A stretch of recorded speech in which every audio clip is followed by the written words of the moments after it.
It's the action card. It's the 4 of clubs on the turn. 20. 20,000. He also knows, he makes this bet. What's it going to be on the river? Well, he did make the call. Pot is nearly 64,000 chips. Ivey with the ace high flush. Feldman with the king high flush. I'm all in. All in. Phil over betting the pot.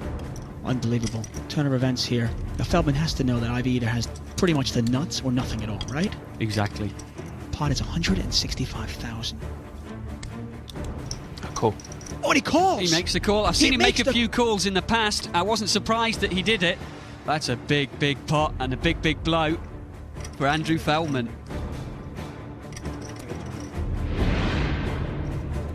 JK Queen. Well, that's a bit of a flop. Oh, we're going to see fireworks here.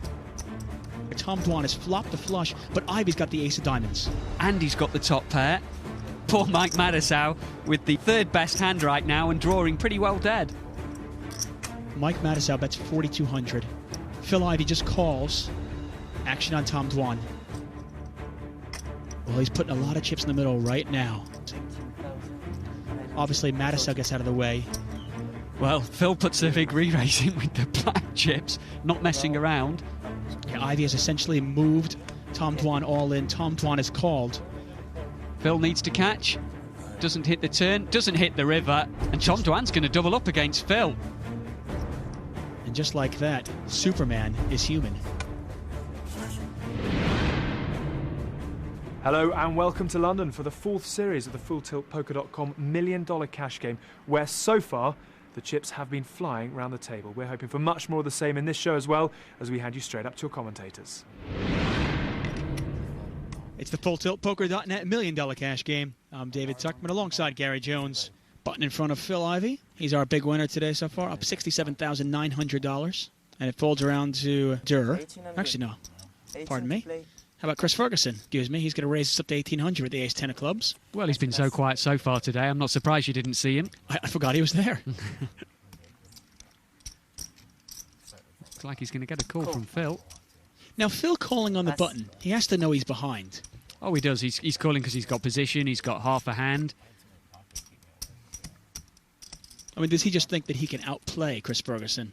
He thinks that if there's nothing on the board for Chris, he's likely to be able to take it away from him. Cool. Well, Feldman's going to call as well. 3 players. And when you get an early position raise from somebody like Chris Ferguson, pocket 6 is there. It makes the exact hand you want, right? Exactly.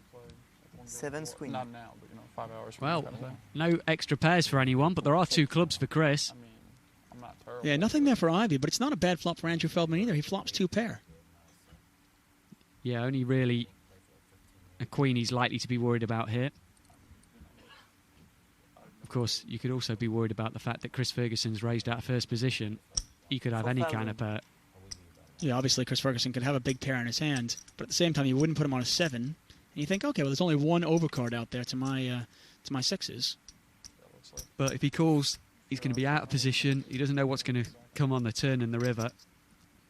And even if he is winning, a queen would put him behind as well. There's lots of action. And for the people at home wondering, what is Ivey calling with? Well, actually, for me, what is Ivey calling with? Ivey's basically doing what we call floating one. He's calling with position. He wants to see what the reaction is from Chris on the turn. He knows there's quite a few hands that he could be betting with there. And he's also calling to catch a jack, which is particularly fortunate for him. All he could actually catch there was a jack that wasn't a club. I mean, the people at home, it probably looks like Phil Ivey just got lucky here. But let's say a deuce fell on the turn, deuce of diamond, something like that. Was Ivey going to raise and take it away? That's what he's going to be trying to do. I think Chris might check call on the turn, or he might even fire again. Here comes Chris again. Well, Chris doesn't play many hands, but when he plays hard. And he's going to try to represent, remember, he raised under the gun, so he's going to try to represent that big pocket pair. Phil, who's caught a card, might think it's a bad card almost for him because it might keep him involved. Another fire from Chris here. You know, Phil's got to know all he's really beating in this spot is a bluff. And this is Chris Ferguson. He doesn't bluff that often out of first position. But Raise. 30,000. Phil Ivey's going to see where he's at. Ferguson, by the way, has picked up more outs. He could catch a king as well now. Ivey raises it up to $30,000. Now, we've seen Ivey bluff a few times, but the table has only seen Ivey turn over the goods. And if we rewind this back at last season, when Ivey won a huge monster pot against Chris Ferguson, how much of that is going on in Chris Ferguson's head? Probably an awful lot.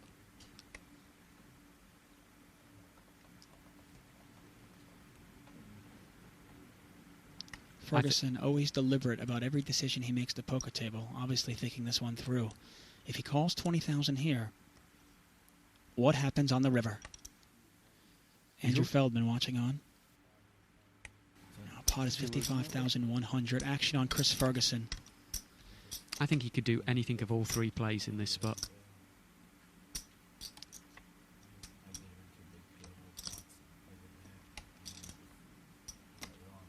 Phil Ivey never taking his eyes off Chris Ferguson. Well, here's the big replay from Chris Ferguson. And he's going to... For those that couldn't see him, I think there's some blacks in there as well. There are 2 blacks at the bottom. That is a re-raise of 60,000 more. And the one thing about Chris Ferguson, he doesn't play many hands, but the ones he plays them strong. He's playing this like he has aces. That's exactly what he's doing. He's playing it as if he's got aces. He's trying to manoeuvre Phil off a queen. As it happens, he's trying to manoeuvre Phil off a jack, but he thinks Phil's probably got a queen in this spot. I think it would be an inspirational call if Phil can make this one. I can't see how we can think his jack's good. I mean, we've seen Ivey make great calls against Dwan, against Antonius, but can he do this against Ferguson? I think he'd have to push. I don't think he can make a call. Pass. He lays it down.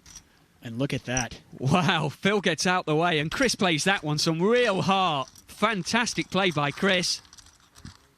And that puts him up over 80,000. Couple of fantastic removes by Chris Ferguson.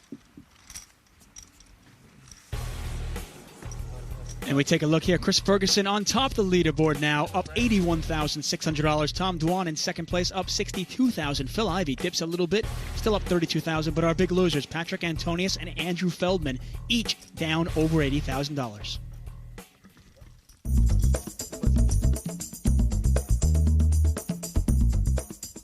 To get started, one player is made the nominated dealer or button. Then the 2 players to the left post the small and big blinds. These are force bets to get the action started.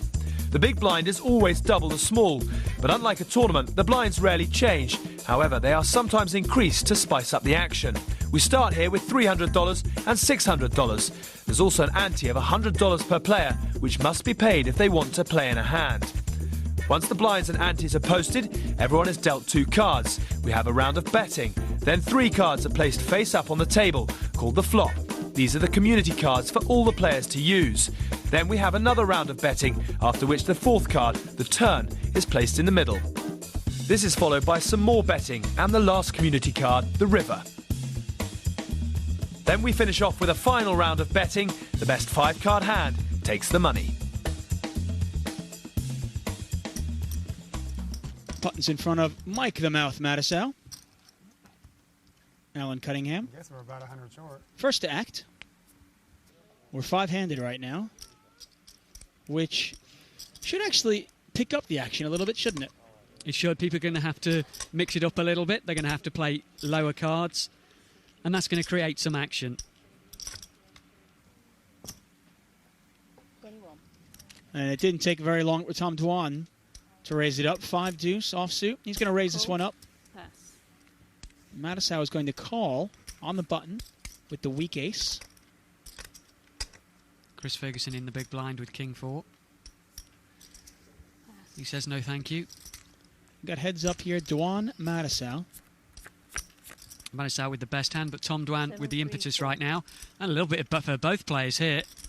Yeah, this could get really, really interesting. Tom Dwan with the open-ended straight draw.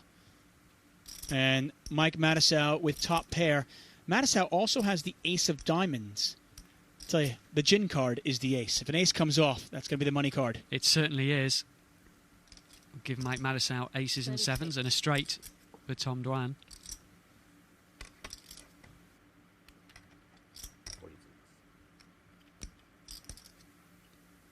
Looks like a re-raise to 12,000.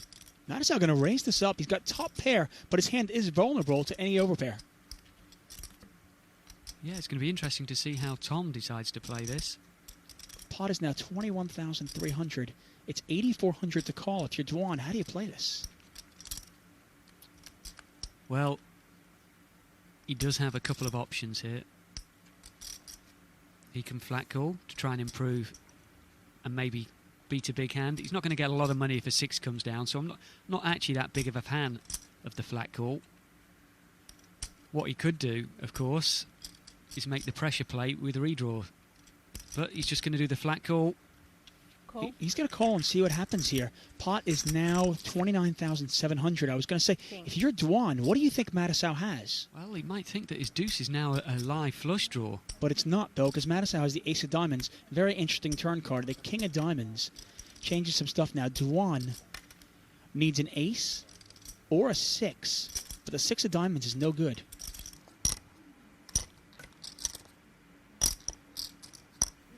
$16,000. If Tom gives Mike 16. a hand like 9s or 10s, he might think he can put pressure on with that king. And they've got enough chips in front of them that Tom might make a big replay here. Yeah, Matusow bet 16,000 into 29.7. Just to refresh, Matusow started this pot with 138,000. Dwan 160,000.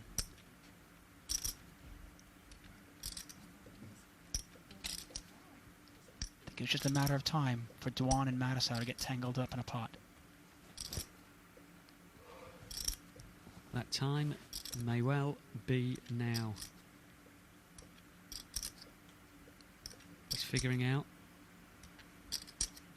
which cards could be good cards for him. Of course, he could be up against a set and he's never going to get him to lay it down. Could even have been up against a flush draw, which has just got there. The dangerous thing is, if I'm Dwan, I'm putting Matusow on an overpair. I'm putting him on 9s, 10s, something like that. And the king of diamonds is the ultimate scare card. I might try to use that. And it's almost like Mike set him up for this with this bet, because it's barely over half the pot.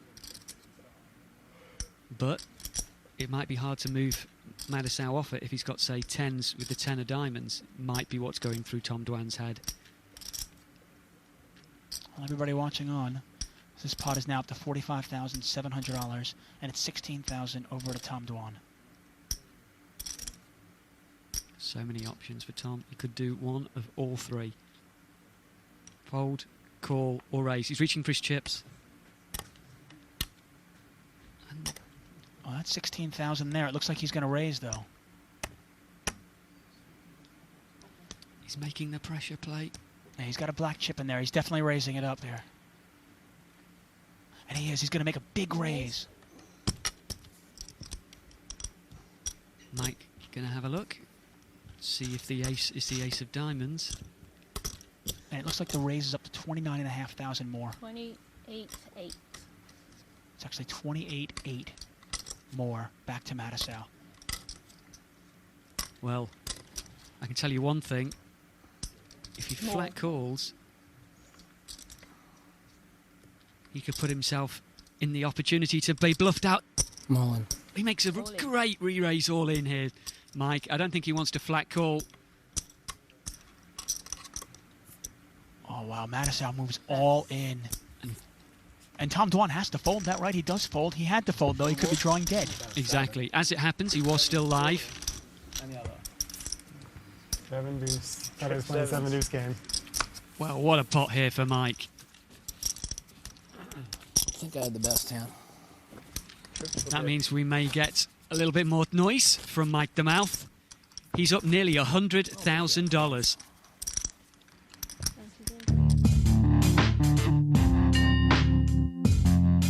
Eric Seidel's just raised it up.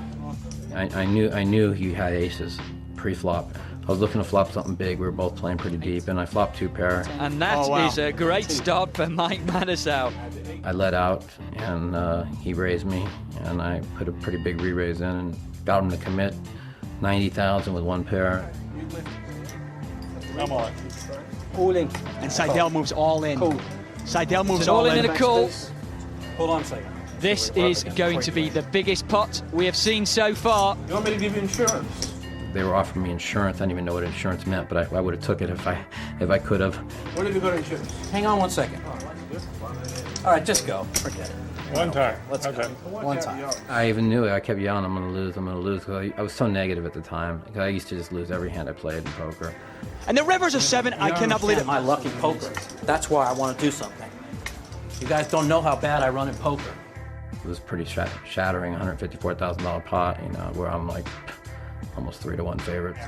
I got Eric Seidel to put in all his money with one pair, 75,000 on the flop. I flop top 2. I'm running 7s. I'm trying to get insurance. They go, are you crazy? You're such a huge favorite. And I said, you don't know how bad I run in poker. I want to get insurance on his hand. That one definitely hurt. That was really bad. That was the worst one I think I've ever took. You guys just think I play bad. But Mike, I'm the unluckiest player in poker. I told you guys how bad I run in poker. Nobody knows but me. There's Gus Hansen, the Great Dane, waiting in the wings, possibly going to join this game. So that should liven up things. Well, he knows there's a seat available in number 8. I think he's come to take it. Well, that should liven up things. And you know a few things about Gus Hansen, the Great Dane? Yeah, I played with him a little bit before. Very, very strong player, both in the tournament circuit and in cash games. Hellmuth chickened out of showing up, so. How is the dynamic of this game going to change now that Gus Hansen's here? Well, we've got a couple of walkers with Phil Ivey and Patrick Antonius, and they probably felt that it was a good opportunity for them to mix it up, maybe steal a few pots that they might not have been able to do before. But Gus Hansen could be the new table policeman. He could be looking them up, keeping them honest.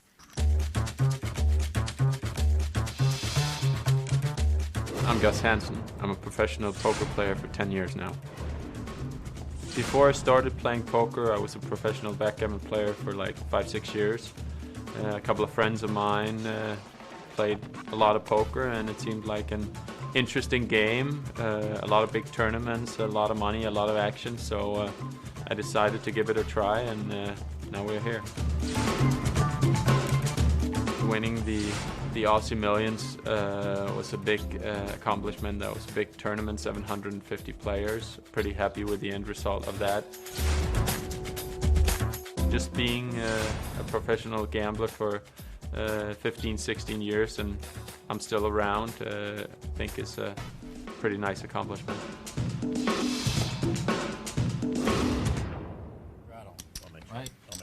Well, just that we got Gus Hansen to the table, Tom Dwan decided to buy in for a little bit more. He had dipped down to about $81,000. He figured that wasn't enough, so he bought in for another $100,000. He's now up to $181,000, but he's down 19 for the day. Sweet right there. 38. Well, we had another live straddle of 1,200. This time from Mike Matusow. And that's made Andrew Feldman make a larger raise. And it's Alan Cunningham with a big hand on the button. Cool. Just flat calling, though, with the ace-queen, 6-handed. This is interesting. This pot is getting big already. Feldman raised up to 4,000. Cunningham calls on the button with the ace-queen. Oh, wow. And Tom Dwan. Now, this is a perfect spot for a squeeze play, isn't it? Yeah, looks like it could be a squeeze play if he does decide to re-raise. Mike Matusow with another ace behind him. Now, Tom Dwan out of position with the ace-king. How do you want to play this? You've got a raise and a call. He's also just bought in, so he's sitting very deep. The other players in the pot, only Matusow really has got any more than him. He'd probably be quite pleased to get it heads up against one of them with as much of the money in there before the flop as possible. Well, he's got them all dominated. Feldman with a king, a weaker king, and Matusow and Cunningham with weaker aces. The flop's likely to come out all rags.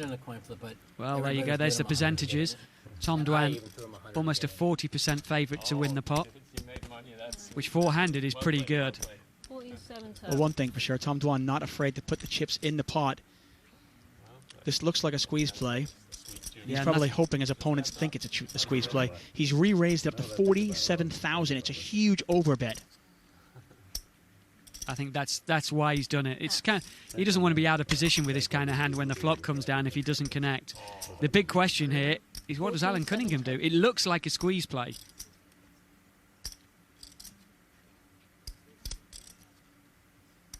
He's only really dominated by ace-king, he's feeling. Of course, there could be kings or aces or even queens. But Tom Dwan's got such a large range of hands that he could do this. It could just be a squeeze play. And of course, when you start thinking about the hand ranges that Tom Dwan could have, and you go, okay, well, he probably doesn't have aces or kings. Would he bet that large? And you go, well, I guess he could have queens, he could have ace-king, but he could also have nothing at all. I'll go all in. Well, he said he's going to go all in. So all in. Cool. And Tom calls. He's not going to like it when he sees it, Alan Cunningham. Yeah, the wince. He's not happy at all, and he's in bad shape. He's about a 3-to-1 dog. King 10. 992. There's the flop, 9-5 deuce. Not much there for Cunningham at all. He needs a queen, or he is going to go felt. King 10. That is mine. I was calling you. Pot is $145,000. A 10's gonna come. Here comes the turn. Turn is a 10 of Look, diamonds. he knows the 10 was coming. That doesn't change anything. Still only a queen for Alan. Matusow had ace-9. He would have gone in front on the turn, and a king 10 hits on the turn. And the river's a 10 as well. Why don't I go with my gut?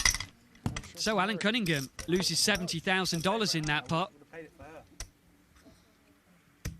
Good time to pull up for Tom Dwan. Not that it really mattered. I think he actually had Alan Cunningham covered. It's more fun that way, you know? 6 players at the poker table, including some of the biggest names in poker: Gus Hansen, Alan Cunningham, Chris Ferguson, Tom Dwan, Mike Matusow, and Andrew Feldman. Alan Cunningham now down $100,000. He has rebought for another $100,000.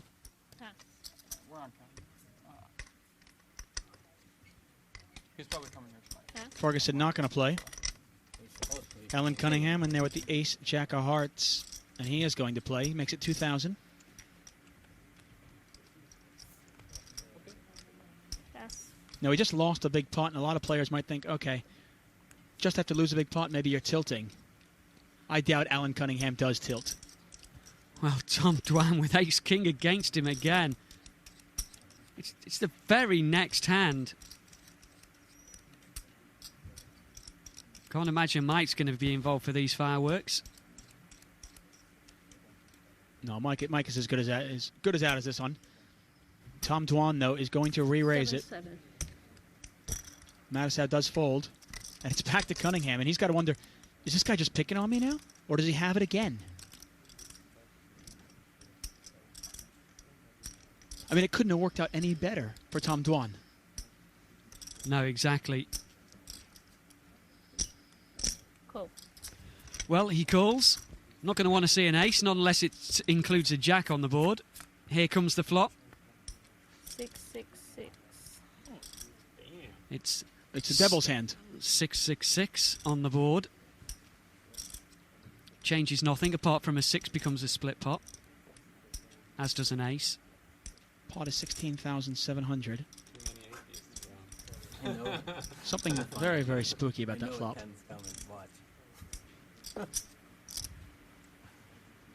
And if you're Tom Dwan, if you think you had the best hand pre-flop, obviously you